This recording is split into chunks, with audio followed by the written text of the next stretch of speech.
Baptism అనేది నీ personal life, నీ వ్యక్తిగత జీవితానికి సంబంధించింది. అది వాయిదాలు వేసేది కాదు.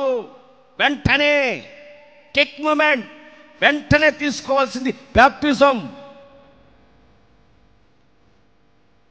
దేవుని మందిరంలో నాటబడితే మంచిది కదా, పుష్పించి ఫలించి అభివృద్ధి పొందితే దేవుడు దిగి వచ్చినప్పుడు ఆయనకి ఆహారం తీర్చగలిగే స్థితిలో మనం ఉండాలి కదా.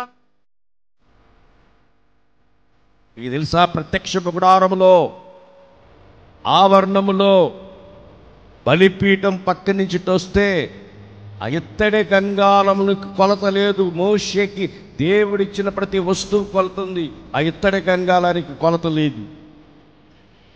ఎందుకు కొలత లేదంటే కొలత లేనంత ఆశీర్వాదం బాప్తిజంలో దాగి ఉన్నది.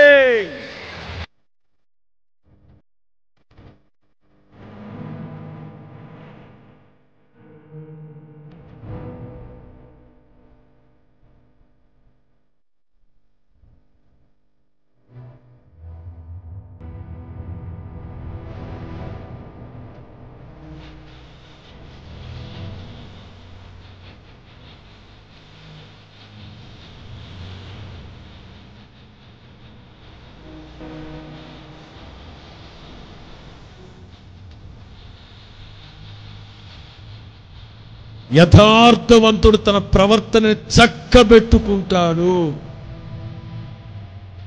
యోబు యథార్థవంతుడు. దైవ జనాంగమా, నీవు యథార్థవంతుడుగా మారితే యథార్థవంతుల గుడారం వర్ధిల్లుతుంది. యథార్థవంతులకు చీకట్లో వెలుగు పుడుతుంది. యథార్థవంతులకి వాళ్ళ సంతతికి నా దేవుడు ఏ మేలు చేయక మానడు.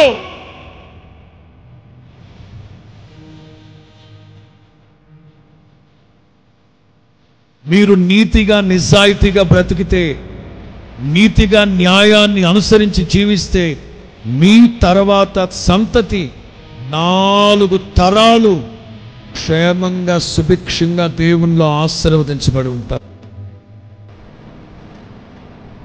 ఈ ప్రాంతాన్ని ఉద్దేశించి ప్రభు గతంలో కత్తి పట్టాడు, గతంలో బాంబు చుట్టాడు, గతంలో పాతవి గతించాలి, సమస్తము క్రొత్తవిగా మార్చబడాలి. దైవ జనాంగమా, ఒక సేవకునిగా హెచ్చరిస్తూ ఉన్నాను.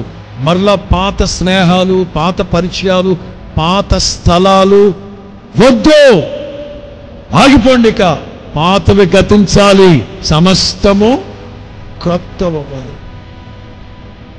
నిశ్చయముగా ఈ 2025వ సంవత్సరం నిత్యమైన కృపతో నా తండ్రి మీకు వాత్సల్యాన్ని చూపి ఈ దిశగా నడిపించుగాక.